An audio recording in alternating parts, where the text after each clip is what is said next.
Morning student. आज हम लोग सॉल्व करने जा रहे हैं लाइफ प्रोसेस का कुछ क्वेश्चंस जो कि आपके फर्स्ट टर्म के लिए इम्पॉर्टेंट होगा। और देखते हैं, सिंपल क्वेश्चंस हैं। Which of the following group of organism food material is broken down outside the body and absorb outside the body. मतलब डाइजेशन कहाँ हो रहा है? Outside the body. Break down मतलब क्या हो गया? फूड का ब्रेक डाउन हो गया आपका डाइजेशन। तो डाइजेशन कहाँ हो रहा है? शरीर के बाहर हो रहा है ना। और डाइजेशन का मतलब ही होता है ब्रेक डाउन ऑफ फूड को सिंपल मॉलिक्यूल्स में तोड़ना। जो कॉम्प्लेक्स मॉलिक्यूल फूड मॉलिक्यूल होते हैं वो सिंपल मॉलिक्यूल्स में टूटते हैं। बट कुछ ऐसे ऑर्गेनिज्म हैं जिनका जो है आपका डाइजेशन जो होता है शरीर के बाहर होता है, आउटसाइड द बॉडी। वो ऑर्गेनिज्म कौन है? तो वो बेसिकली सैप्रोफाइट्स होते हैं। सैप्रोफाइट जो डेड एंड डीके मटेरियल से अपने फूड को लेते हैं उनको हम लोग क्या बोलते हैं? सैप्रोफाइट्स बोलते हैं। अब सैप्रोफाइट्स में मशरूम हो गया, ईस्ट हो गया, ब्रेड मोल्ड्स हो गया। तो ऑप्शन को चलिए देखते हैं, ऑप्शन में कौन है अपना। क्वेश्चन समझ में आई होगा कि क्वेश्चन समझ में आ गया होगा। मशरूम ठीक है, सैप्रोफाइट है, ग्रीन प्लांट, फोटोसिंथेटिक करेगा, अमीबा नहीं है। ईस्ट, मशरूम एंड आपका bread mouse, these are the ये जो है आपके सैप्रोफाइट्स हैं। और इनमें जो है आपका डाइजेशन आउटसाइड द बॉडी होगा। पैरामीशियम में होना नहीं है, आपका अमीबा में होना नहीं, कस्कूटा, ये सब पैरासाइट्स हैं। ठीक है, पैरासाइट्स के एग्जाम्पल हैं। और कस्कूटा, लीची, ये सब पैरासाइट्स है। सैप्रोफाइट कौन है? तो सैप्रोफाइट आपका ऑप्शन बी हो जाएगा। Correct answer is the option B. Now come to the next question. उसी पे जो पहला क्वेश्चन था उसी पे बेस्ड है। अभी हमने देखा one of the flowing organism has saprophytic mode of nutrition, मतलब जो डेड एंड डीके मटेरियल से लेंगे। तो अभी हमने देखा this one is the parasite, this one is the parasite, malaria is the parasite. तो कौन होगा आपका? 1 नंबर होगा। वो कौन है? Mushroom. Mushroom is the correct answer, saprophyte. अब आते हैं तीसरा नंबर। ये में तीसरे नंबर क्वेश्चन को देखिए क्या बोलता है। 2 of the flowing organism have holozoic mode of nutrition. ठीक है, होलोजोइक मोड ऑफ न्यूट्रिशन क्या होता है? जो सॉलिड फूड को लेते हैं उनको होलोजोइक मोड ऑफ न्यूट्रिशन। आपका मॉस्किटो जो है होलोजोइक मोड ऑफ न्यूट्रिशन नहीं शो करता, मतलब कि वो हमेशा लिक्विड चीज पे ही डिपेंडेंट होते हैं। बट जो सॉलिड चीज को भी लेते हैं उनको हम लोग बोलते हैं होलोजोइक मोड ऑफ न्यूट्रिशन। तो इसमें आपका कौन कौन सा होगा? तो पैरामीशियम, ओके, प्लाज्मोडियम, ठीक है। उसके बाद प्लाज्मोडियम, पैराकिट एंड पैरामीशियम। और आपका कौन सा हो गया? Paramecium and paramecium and parasite. तो यहाँ पे देखिए प्लाज्मोडियम जो है होलोजोइक नहीं होगा, ओके। उसके बाद प्लाज्मोडियम यहाँ भी नहीं होगा। पैरामीशियम है मगर प्लाज्मोडियम नहीं है। प्लाज्मोडियम है नहीं है बट पैराकिट है। तो यहाँ पैराकिट एंड पैरामीशियम ये दोनों क्या है? होलोजोइक हो गए। होलोजोइक। प्लाज्मोडियम क्या है? ये लिक्विड ब्लड के ऊपर या लिक्विड इनको चाहिए होता है, ये सॉलिड चीज को इंगल्फ नहीं कर सकते हैं। ठीक है, पैरामीशियम, पैराकिट। और एक चीज यहाँ पे पैराकिट क्या है? बहुत सारे बच्चों को कोई ऑप्शन में प्रॉब्लम होता है कि पैराकिट क्या है। तो it is nothing, it is a bird. क्या? बर्ड है। ठीक है, तो बर्ड्स जो होंगे, डॉग, एनिमल्स जो भी होंगे, ठीक है, ह्यूमन, ये सब क्या है? होलोजोइक मोड ऑफ न्यूट्रिशन होते हैं। सॉलिड चीज जैसे हम लोग चावल खाते हैं तो this one is the solid form, okay. तो जो सॉलिड चीज को ले पाते हैं उनको हम लोग क्या बोलते हैं? होलोजोइक, है ना। तो इसका करेक्ट आंसर हो जाएगा पैराकिट एंड पैरामीशियम। पैराकिट मतलब क्या है? बर्ड होता है, okay. Now come to the next question. Lipase enzyme act on, lipase किस पे करेगा? वर्क करेगा, किसको डाइजेस्ट करेगा? डाइजेशन में कौन एक्ट करेगा? डाइजेशन के लिए जो है ब्रेक डाउन कौन करेगा? लिपेज। तो यहाँ पे देखते हैं कि कार्बोहाइड्रेट को डाइजेस्ट करने के लिए क्या माउथ में हम हमारे ठीक है माउथ में क्या आता है? एमाइलेज आएगा, टाइलिन जिसको बोलते हैं, ठीक है। उसके बाद एमिनो एसिड, इसको कौन ही करेगा? तो पेप्सिन हो गया, ट्राइपेसिन हो गया। लिपेज जो है वो फैट पे काम करेगा। इमल्सिफिकेशन वाला आपने पढ़ा होगा, फैट का ब्रेकडाउन जो होता है, फैट मॉलिक्यूल्स को small molecules of fat globules जो है इमल्सिफिकेशन बोलते हैं। तो उस वक्त कौन काम करता है? लिपेज। लिपेज जो है वो फैट मॉलिक्यूल्स पे काम, फैट जो है कंपाउंड, फूड कंपाउंड है, जो कॉम्प्लेक्स कंपाउंड है उस पर ऐड करेंगे और इसको सिंपल सी में तोड़ दिया जाता है, तोड़ते हैं।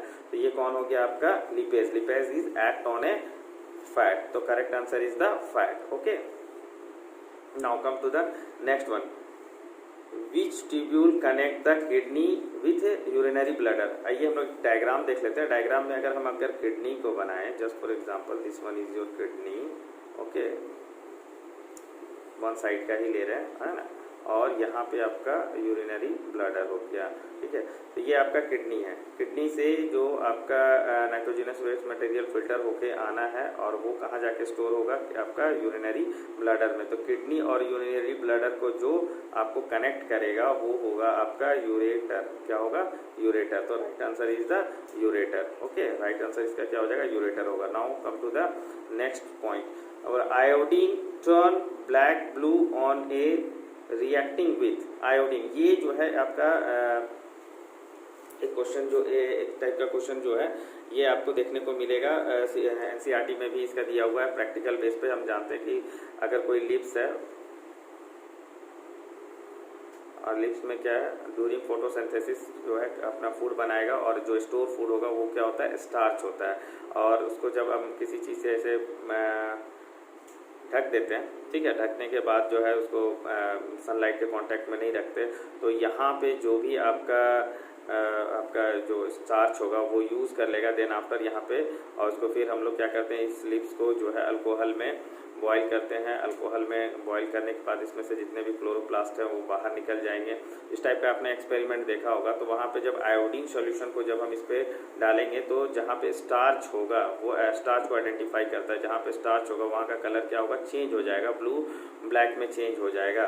तो वही उसी पेज पे क्वेश्चन है, iodine turn blue black on reacting with, तो किसके साथ? स्टार्च के साथ। ओके, कार्बोहाइड्रेट नहीं, बाइल जूस नहीं, प्रोटीन नहीं, इसका करेक्ट आंसर क्या हो जाएगा? Carbohydrate. Okay, now come to the next question.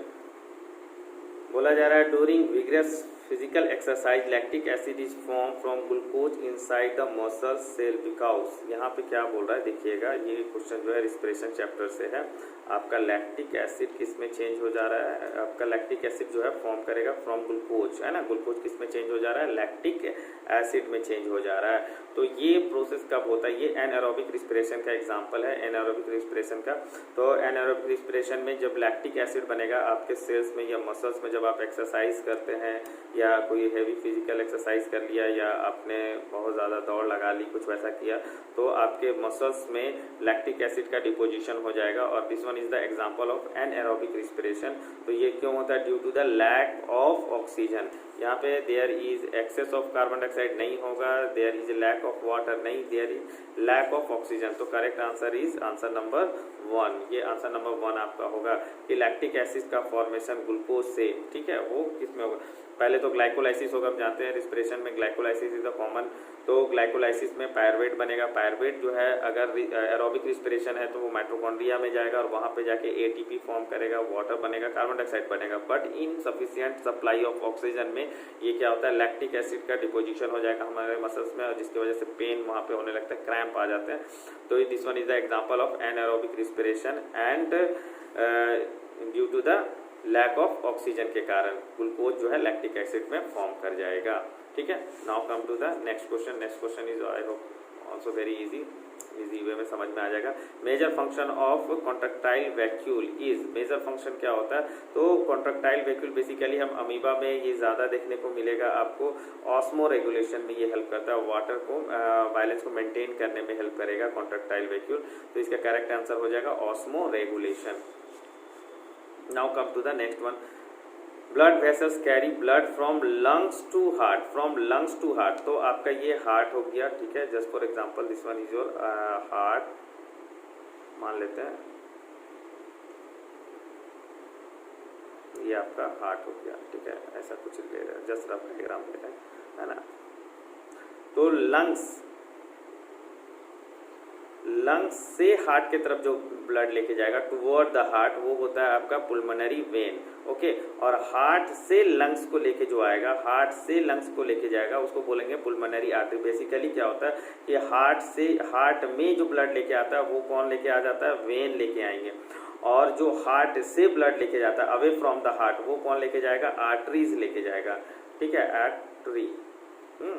तो यहाँ पे क्या बोल रहा है कि फ्रॉम लंग्स टू हार्ट, मतलब लंग्स से हार्ट में। तो लंग्स से कौन लेके आएगा, पुलमनरी वेन लेके आएगा। कौन लेके आएगा, पुलमनरी वेन। पुलमनरी क्यों बोलते हैं, तो लंग्स के लिए हम लोग इसको डिनोट करते हैं पुलमनरी। जिस तरह से किडनी के लिए renal artery, renal vein use करते हैं, उसी तरह आपका लंग्स से जो कनेक्ट, लंग्स और हार्ट को जो कनेक्ट करने वाला है उसको हम लोग पुलमनरी नाम से जानते हैं। तो लंग्स से जो हार्ट में लेके आएगा पुलमनरी वेन, और हार्ट से जो लंग्स में लेके जाएगा वो होता है पुलमनरी आर्टरी। तो correct answer is the answer number B, pulmonary when.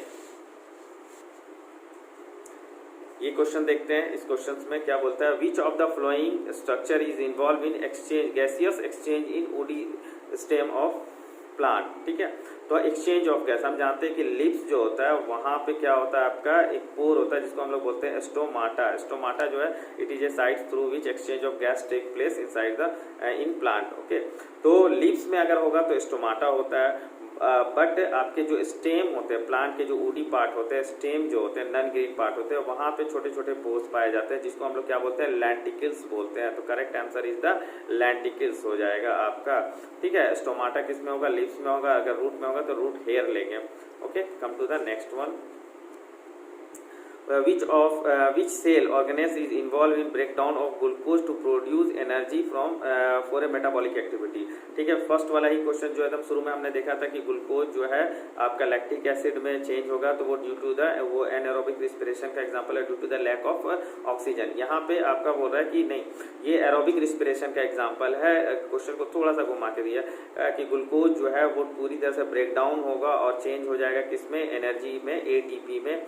ठीक है, तो वो कहाँ पे होता है, अभी हमने बताया था कि सबसे पहले ग्लाइकोलाइसिस होगा साइटोप्लाज्म में, सेल के साइटोप्लाज्म में ग्लूकोज कन्वर्ट हो जाएगा आपका किसमें, पायरवेट में। देन आफ्टर पायरवेट जो है वो चला जाएगा किसमें, पायरविक एसिड बोले या पायरवेट बोले, वो चला जाएगा आपका माइटोकॉन्ड्रिया में। माइटोकॉन्ड्रिया में जाने के बाद वो टूटेगा 38 एटीपी, 38 एटीपी एरोबिक रिस्पिरेशन में, कार्बन डाइऑक्साइड प्लस वाटर।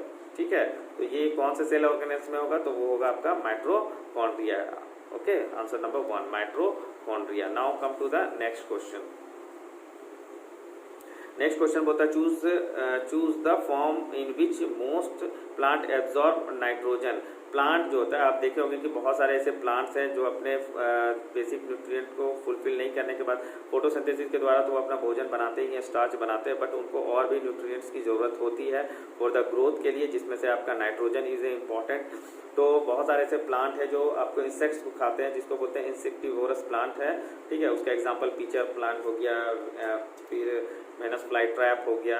इस टाइप के जो प्लांट हैं वो नाइट्रोजन की रिक्वायरमेंट को फुलफिल करने के लिए वो क्या करते हैं, इंसेक्ट्स को खा जाते हैं। बट नॉर्मली प्लांट क्या है, आपके ऑर्गेनिक फॉर्म में और इनऑर्गेनिक फॉर्म में, दो फॉर्म में नाइट्रोजन को लेंगे। तो इनऑर्गेनिक फॉर्म में किसको लेंगे, आपका नाइट्रेट और नाइट्राइट को, और ऑर्गेनिक फॉर्म में क्या लेंगे, यूरिया को। ठीक है, ऑर्गेनिक फॉर्म में और इनऑर्गेनिक फॉर्म में, तो दोनों को। तो एक्चुअली यहाँ पे ऑप्शन मेंशन किया हुआ नहीं है, वहाँ पे आपको क्वेश्चन में रहेगा दिया हुआ कि ऑप्शन नंबर, जैसे first example option A and be like that, उसके बाद आपका सेकंड में दिया हुआ रहेगा बी एंड सी।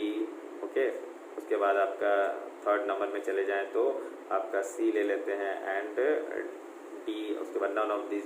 तो आंसर कौन सा हो जाएगा, बी नंबर आपका नाइट्रेट एंड नाइट्राइट प्लस आपका यूरिया। ऑर्गेनिक फॉर्म में किसको लेगा, तो यूरिया को, और इनऑर्गेनिक फॉर्म में नाइट्रेट और नाइट्राइट को लेगा। Now come to the last question, this one is the question number 13। हो रहा है in a cardiac cycle systole and diastole, there is two process in our cardiac cycle. जब heart में systole and diastole होगा तो ये इस period में क्या होता है, एक्चुअली डिस्टोल मतलब फीलिंग होता है, ब्लड फीलिंग। हार्ट में जो है, हार्ट का जो आपका 4 चैम्बर है, यहाँ पे आपका ऐसे ले लेते हैं, है ना, यहाँ पे ले लेते हैं और ऐसे करके हार्ट का ये वाला, ठीक है ना, इधर से आपका ऐसे चला जाएगा। ओके, और इधर से ऐसे चला जाएगा। तो यहाँ पे जब वेना कावा से ब्लड आता है, सुपीरियर वेना कावा और इंफीरियर वेना कावा से जब ब्लड आएगा तो ये फिल होना शुरू करता है। देन आफ्टर ये लंग से जब इधर से आएगा, आपका पुलमनरी वेन अभी हमने बताया था, वहाँ से आएगा तब ये फिल होगा।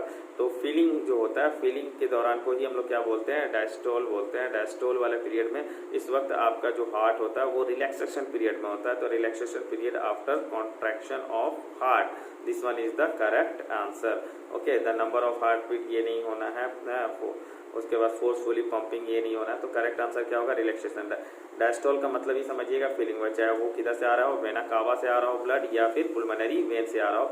इस वक्त आपके जो हार्ट के जो मसल्स होते हैं, कार्डिक मसल्स, वो रिलैक्सेशन पीरियड में होते हैं। जब ये पूरी तरह से ब्लड इसमें पूरी तरह से ब्लड भर जाता है तो ये फिर आपका कॉन्ट्रैक्ट करते हैं। तो ये आपका आफ्टर कॉन्ट्रैक्शन के बाद जब ये खाली हो जाता है तो वो फिर उसमें ब्लड भरने लगता है, उस वक्त ये आपका क्या होता है, रिलैक्सेशन के पीरियड में होता है। तो correct answer is answer number B.